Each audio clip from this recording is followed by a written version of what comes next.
Equal protection and equity in the education system.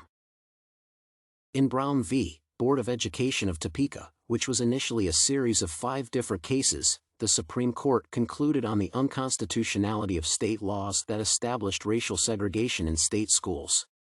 Basically, the decision encouraged state authorities to change approaches to public education to create more inclusive environments.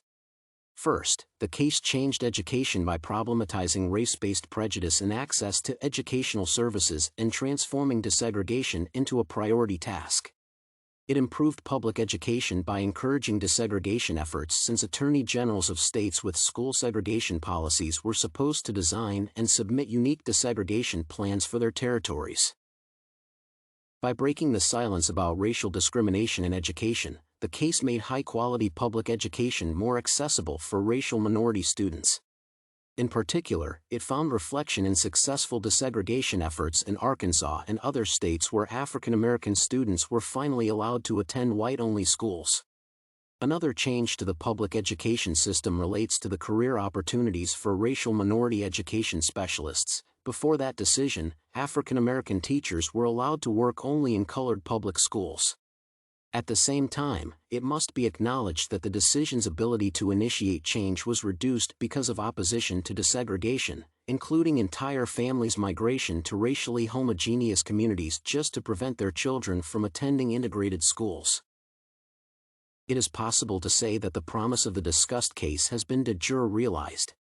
It is of note that, despite defining segregation as an unconstitutional practice, the court decision did not lay state authorities under an obligation to take immediate actions to eliminate segregation and did not implement any time frames for goal completion to hasten school integration.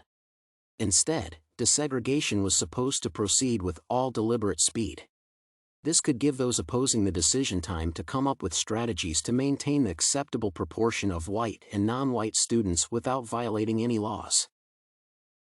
Continuing on the promise of the case, the court decision was followed by the emergence of segregation academies or private segregated schools, but today, the exclusion of non-white students in such academies or other types of schools is prohibited. De jure, no school in the United States can openly support segregation and deny enrollment based on race since it would run counter to equal protection clauses. However, de facto, some public schools in racially diverse areas still enroll a very low percentage of African American students despite listing integration and diversity as their core values. As for the recent events supporting this claim, less than 1% of all students accepted at Stuyvesant High School in New York in 2019 were black. Such cases effectively demonstrate that segregation in elite public schools is not a thing of the past. The question of how to reconcile equality versus equity in today's public education presents an important issue since the requirements to treat every student equally and ensure that every child has everything to achieve success are quite dissimilar and even incompatible in some circumstances. I am sure that equality should be prioritized when it comes to the right to get educational services, whereas equity should come into play when students' specific learning needs have been discovered. As is demonstrated in court cases, including Plyler v. Doe, even illegal immigrants should enjoy equal access to public education since it maximizes their opportunity to contribute to society. Equality in using the right to public education regardless of one's citizenship status is supported by the 14th Amendment to the U.S. Constitution, according to which it is inappropriate for a state to deny equal protection to any person. Regarding equity, today's public education system should support it to reduce the impact of students' demographic and personal characteristics on their academic achievements. I agree with Sagal's critique of the idea of total equality and believe that equality should be the key priority only when treating students with roughly the same learning needs. Similar to the situation with equality, actions aimed at achieving equity should be focused on maximizing children's chances to become effective contributors to society.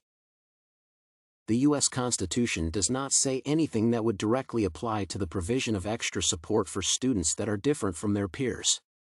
However, from the perspective of utility, public schools' actions to achieve equity can lead to increases in the workforce and enable vulnerable children to elicit their full potential. At the same time, the willingness to give an equal amount of support to each student without considering their specific challenges results in urging some children to meet unrealistic performance standards, thus reducing their motivation to learn. With that in mind, the principle of equality is not enough to make the public education system work properly, whereas the balance between equality and equity can maximize student achievement.